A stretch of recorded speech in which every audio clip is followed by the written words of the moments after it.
प्रिय दोस्तों, आज के चाणक्य के अनमोल विचार पर आधारित है, जिसमें जिंदगी से जुड़े विचारों को शामिल किया गया है। यदि चाणक्य के इन विचारों को जीवन में शामिल करने से अवश्य ही परिवर्तन हो सकता है। इनके शुभ विचारों से कई ने तो अपनी जिंदगी बदल डाली। मुझे भी विश्वास है कि आपके जीवन में भी बदलाव आएगा। हमारे कहानी वीडियो में शुरू से अंत तक बने रहिए।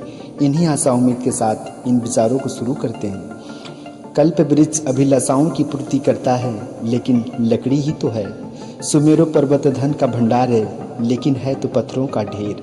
चिंतामणि चिंता हरण करती है, लेकिन वह भी पत्थर है। सूर्य की किरणें प्रकाशवान हैं, लेकिन प्रचंड हैं। चंद्रमा शीतलता और प्रकाश प्रदान करता है, लेकिन वह क्षय रोग से पीड़ित है। समुद्र खारे जल वाला और कामदेव अशरीर है। बलि राक्षस कुल से संबंध है और सभी इच्छाओं की पूर्ति करने वाली कामधेनु एक पशु ही तो है।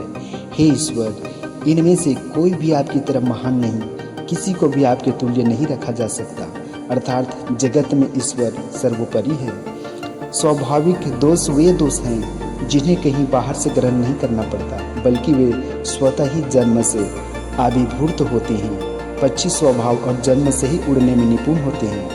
अग्नि का स्वभाव जलाना है, जल शीतलता प्रदान करता है। यह आवश्यक नहीं कि प्रत्येक स्त्री के स्वभाव में उपयुक्त दोष उपलब्ध हो। भोजन में योग्य स्वादिष्ट व्यंजन और उन्हें ग्रहण करने का सामर्थ्य, रूपवान स्त्री और भोग विलास की शक्ति, विपुल धन और दानशीलता, ऐसे गुण घोर तप अथवा पूर्व जन्म के सुफलों के परिणाम स्वरूप ही प्राप्त हो सकते हैं। विषहीन सर्प को भी रक्षा के लिए फल फैलाना ही पड़ता है।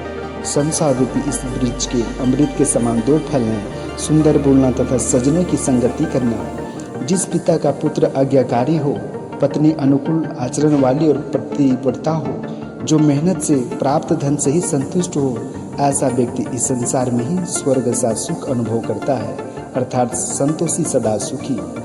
जो पुत्र माता पिता का आज्ञाकारी और भक्त हो, वही पुत्र कहलाने का अधिकारी है। जो व्यक्ति अपने संतान का पालन पोषण करता हो, उनके सुख दुख का ख्याल रखता हो, वही वास्तविक अर्थों में पिता है। सच्चा मित्र वही हो सकता है जो विश्वसनीय हो। पति को सच्चा सुख देने वाली स्त्री ही सही अर्थों में पत्नी है। ऊपर से सुंदर दिखाई पड़ने वाले फल बहुधा मीठे नहीं होते। इसी प्रकार मुंह पर मीठी मीठी बातें करने वाले लोग भी घातक सिद्ध हो सकते हैं। जो लोग सामने हमारी प्रशंसा करें, पीठ पीछे निंदा, ऐसे सभी लोगों का परित्याग कर देना चाहिए, क्योंकि वे उस विष कुंभ के समान हैं, जिसके ऊपर तो दूध भरा होता है किंतु अंदर विष होता है। ऐसे लोगों से सावधान रहना चाहिए। निकृष्ट मित्र पर तो विश्वास कदापि नहीं करना चाहिए, अपितु अच्छे मित्र पर भी पूर्ण विश्वास न किया जाए। चाणक्य इस संबंध में तर्क देते हैं कि यदि जब कभी अच्छा मित्र शत्रु बन जाता है, तो हमारे सारे गोपनीय विचारों को प्रकट कर हमें हानि पहुंचा सकता है। यदि हम किसी विशेष कार्य अथवा योजना पर चिंतन मनन कर रहे हैं, तो यह आवश्यक है कि उसके कार्यान्वित होने तक किसी अन्य के सामने उसे प्रकट न करें। ऐसा करने पर योजना के सफल होने में संदेह उत्पन्न होने की संभावना बनी रहती है। अज्ञान सदैव कष्टप्रद होता है। अज्ञानी हर जगह उपवास का पात्र बनता है। सर्वाधिक कष्टप्रद है प्राश्रित होकर जीना। दूसरों के सहारे जीने वाला व्यक्ति पशु तुल्य हो जाता है। उसे जहाँ हाँका जाता है वहीं को वह जाता है, अन्यथा दंड का भोगी होना होगा। अतएव अपना सहारा स्वयं ही बनाना श्रेयस्कर होगा।